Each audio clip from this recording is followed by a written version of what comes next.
Mientras investigaba sobre la gravedad para completar su teoría de la relatividad, Albert Einstein propuso el principio de equivalencia, que indica que un campo gravitatorio es igual que un sistema que experimenta una aceleración. Trabajó además sobre conceptos conocidos, como que los cuerpos caen con la misma velocidad independientemente de la masa. En la Tierra, si cogemos un objeto pesado y otro ligero y los dejamos caer a la vez, no alcanzan la superficie al mismo tiempo. Pero esto ocurre únicamente por el rozamiento del aire. En un espacio vacío no sería así. En 1971, un astronauta del Apolo 15 hizo el experimento en la Luna.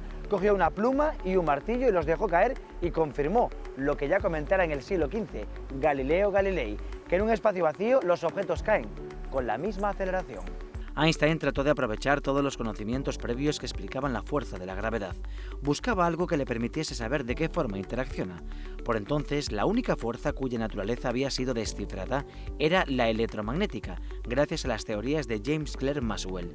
A finales del siglo XIX, el físico escocés descubrió de qué manera se transmite la fuerza electromagnética.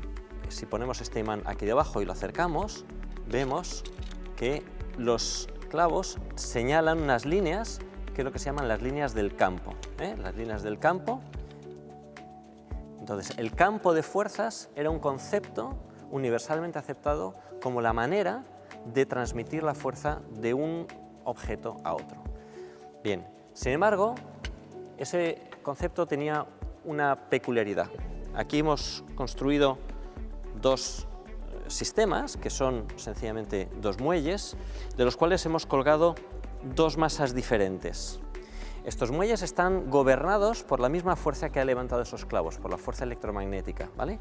Entonces, si levantamos los muelles y agitamos, vemos que la frecuencia de oscilación es distinta.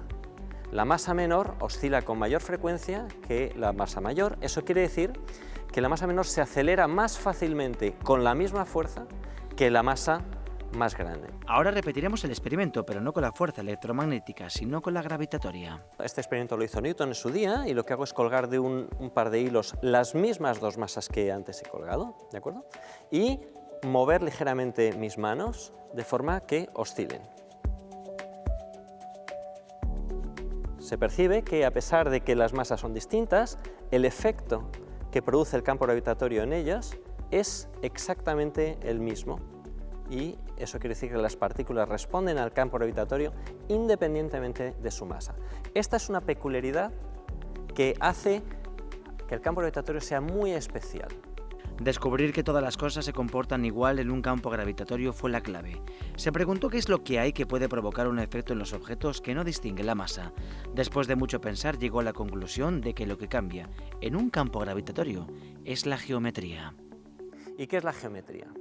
Pues la geometría es la relación que guardan los ángulos y las distancias en el espacio.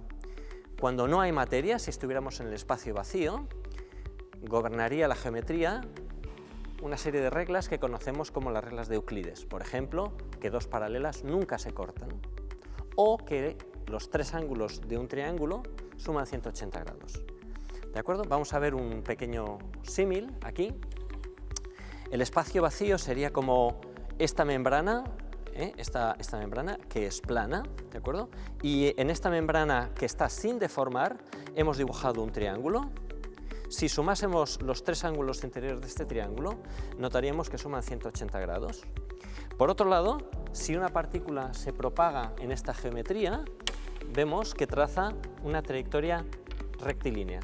Quiere decir que no hay ninguna fuerza actuando sobre esta partícula, ¿vale? ¿Cuál sería el efecto que produciría una masa? Sería cambiar esta geometría. Si aquí de repente en este espacio vacío coloco algo, que esto va a ser un símil de la Tierra en el centro, entonces esta masa lo que hace es deformar el espacio que hay a su alrededor, de tal forma que ahora, en primer lugar, lo que observamos es que la trayectoria de una partícula deja de ser rectilínea, se transforma en una órbita que gira alrededor. Esto sería como un satélite. Y si pusiéramos en lugar de esta canica otra canica más pequeña, la trayectoria que realizaría sería exactamente la misma. lo cual quiere decir que todos los objetos sufren la geometría de la misma manera. La revolucionaria idea del espacio curvado cambió la imagen que había del universo.